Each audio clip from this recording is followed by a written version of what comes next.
अस्सलामुअलैकुम। आप देख रहे हैं YouTube channel R S knowledge.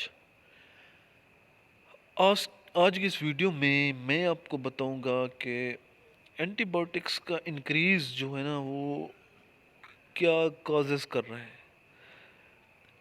Antibiotics increase in antibiotic resistant microbes की जो इजाफा हो रहा है रेजिस्टेंट माइक्रोब्स का, ये ग्लोबल इशू बना हुआ है and it must be dealt with, और इसके साथ deal as well as possible, जितना जल्दी हो सके इसके साथ हमें डील करना चाहिए।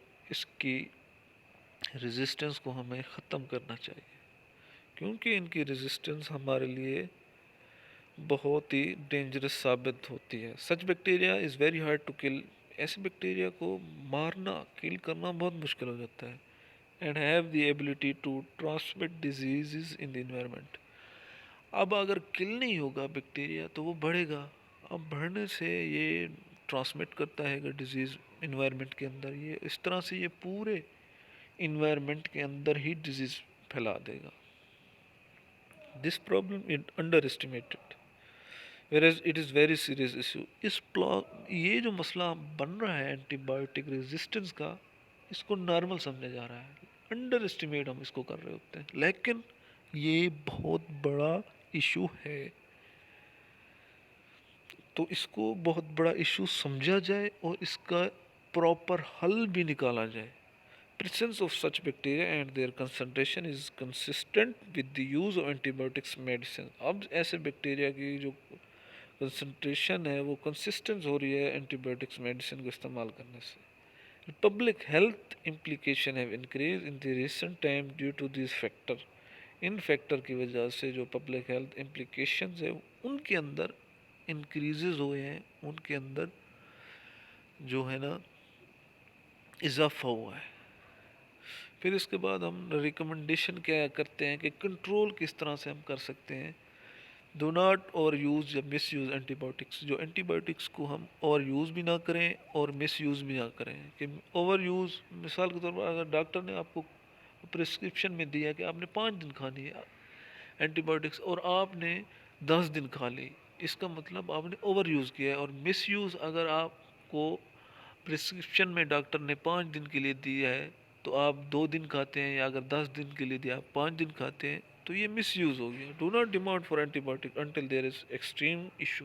एंटीबायोटिक्स को आप इस्तेमाल ही ना करें। सबसे पहले अगर कोई इन्फेक्शन हो तो आप एंटीबायोटिक्स का, पहली चॉइस आपकी जो है ना वो एंटीबायोटिक्स ना होनी चाहिए, उनको आप ना इस्तेमाल करें। यहाँ तक कि आपको एक्सट्रीम इश्यूज आ जाएं कि इसको आप इस्तेमाल करना पड़े। Take such measures which minimise the chance of infection by adopting practice such as washing your hands by antibacterial soaps. आप एंटीबैक्टीरियल साबुन है उनको इस्तेमाल करके कर सकते हैं। Using antiseptics on wound wound ज़ख़म वगैरह के अंदर आप एंटीसेप्टिक इस्तेमाल करते हैं, उसको क्लीन करें। एंटीबायोटिक्स जितना हो सके एंटीबायोटिक्स से दूर रहें। ये आपको फ़ायदा देती है एंटीबायोटिक्स, लेकिन अगर ये फ़ायदा आपके नुकसान में तब्दील हो जाए तो ये बहुत ज़्यादा डेंजरस साबित होगा। Stay vaccinated again harmful disease such as pneumonia वगैरह जो मुख्तलिफ डिजीज़ हैं उसके आप वैक्सीनेट रहें। Vaccine have the ability to boost our immune system. Vaccine के अंदर एबिलिटी होती है कि हमारे इम्यून सिस्टम को बूस्टअप करती है। Increasing the number of vaccine, amount of vaccine को इस्तेमाल ज़्यादा करें, pathogen with antibiotic resistance strain will decrease हो जाएंगे। फिर educate yourself regarding antibiotics and their uses and how they can play a role in the development of antibiotic resistance के educate करें। फिर एंटीबायोटिक्स के अंदर यूजेस को और रोल अदा करें एंटीबायोटिक रेजिस्टेंट माइक्रोब के अंदर। लोगों को बताएं, आगाही दें कि एंटीबायोटिक रेजिस्टेंस एक बहुत बड़ा इशू है, इसको अंडर एस्टिमेट ना करें। Ancient transmitter quite effective against antibiotic microbes they must be rediscovered. जो मुख्तलिफ जो ट्रीटमेंट थी ना वो काफ़ी इफ़ेक्टिव थी, लेकिन हमने उनको अब छोड़ दिया। अब हम सीधा एंटीबायोटिक्स, कोई भी इन्फेक्शन हो हम सीधा एंटीबायोटिक्स पर कर देते हैं। हमें ऐसा नहीं करना चाहिए। एंटीबायोटिक्स का इस्तेमाल करें, लेकिन मुश्किल वक्त में इस्तेमाल करें।